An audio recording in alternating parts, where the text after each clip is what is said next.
Hello class, it's Professor Streeter, and I'm going to show you a few slides of just kind of images from what was once called Mesopotamia, we now call the Middle East, and also some pictures that show you what some of the buildings of Uruk might have looked like. And then I'll shift to some notes that I took and I wanted to talk about in class today, but I ran out of time. Okay, so let's get started. It's just images that I'm showing you in this slideshow. I'll put myself in the bottom of the screen and I'll make this big. Gilgamesh, an introduction to an ancient text. This is another tablet. It's a really good image of one of the tablets that was discovered. It contains part of the story of Gilgamesh. If you notice right here, that's an example of damage to the original text. So there are cuneiform writing symbols in there that were destroyed. And so translators can either insert what they think might have been there, or they can just leave it blank. So some of the translations of Gilgamesh have a lot of blanks in them because the translator decides not to try to guess what word was there. Okay, so you can see there's a lot of these little spots, okay, a lot of missing pieces of the story. This is another map. We've looked at this. This is where we are, the Fertile Crescent. In the slideshow I showed you last week, notice that Uruk is the city where Gilgamesh rules. Ur is the city from which Abraham's family comes. And Abraham's journey, along the Euphrates takes him up north to Haran. That's where his family is later, and then his God kind of calls him from Haran to leave this region and head south.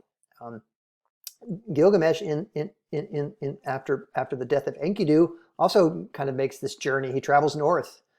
These are mountains up here, so where he ends up is an open question, but he travels north through the mountains and then across the water, across the seas. Well, which seas? Not sure. Some people believe that the flood story, archaeological evidence for, about 40,000 years ago, the Mediterranean Sea burst through and water from the Mediterranean mixed with the Black Sea. And so there's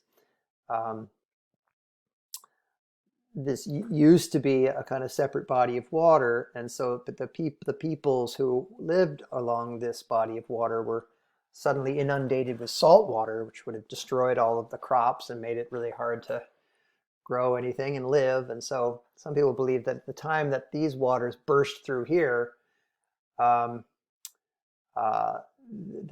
people who lived here migrated and ended up moving here. Okay. Here's a picture of the river, the Euphrates River. This is what it looks like there today.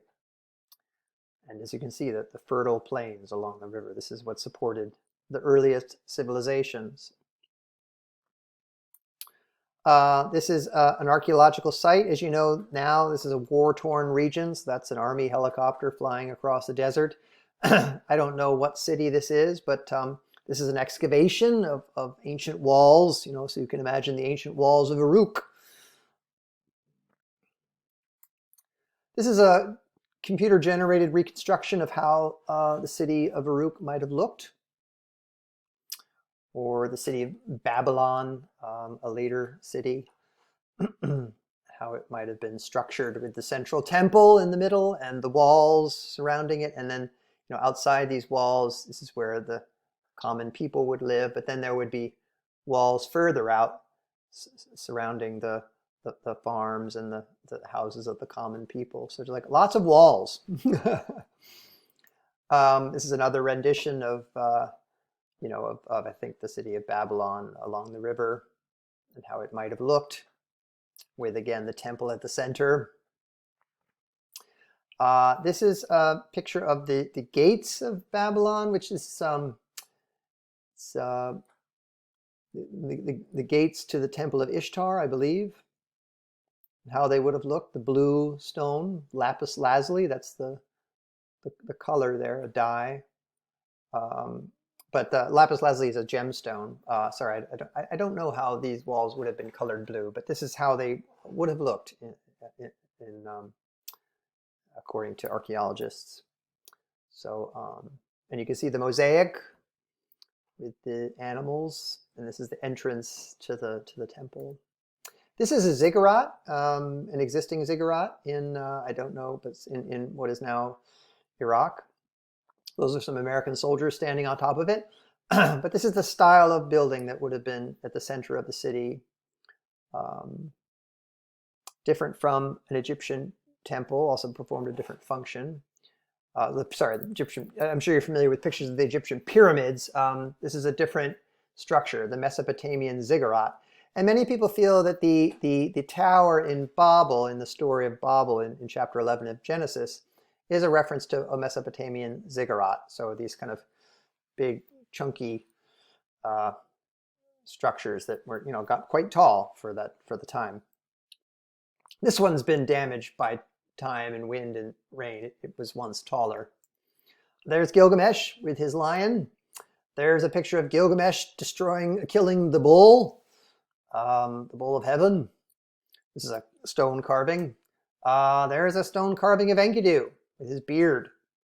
Another stone, it's the same carving. Another one, these little images of Enkidu.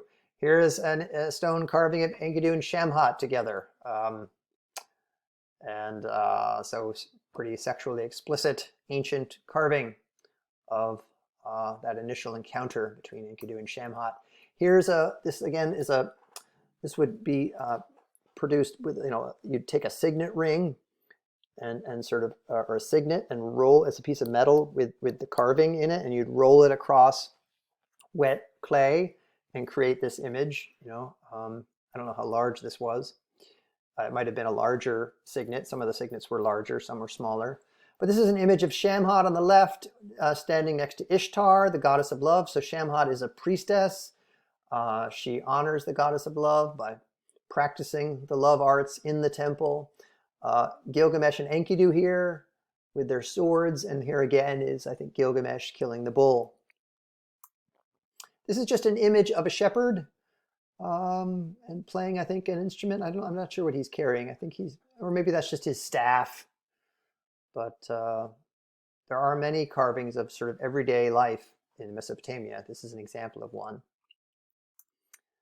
Here's an example of beer making. We meet Shiduri, the goddess of beer, in tablet 10 of Gilgamesh. He comes to he crosses the mountains and outruns the sun, and he comes to the tavern where the beer making happens. And Shiduri is the goddess of beer, and she sits and resides in the tavern. They have a conversation. She gives him advice. She sends him on his way. She sees him as a madman, but she tries to help him, but he can't heed her advice. Here's carvings of soldiers. Right? This is the kind of weapons they use, the arrows. They would ride on chariots with horses.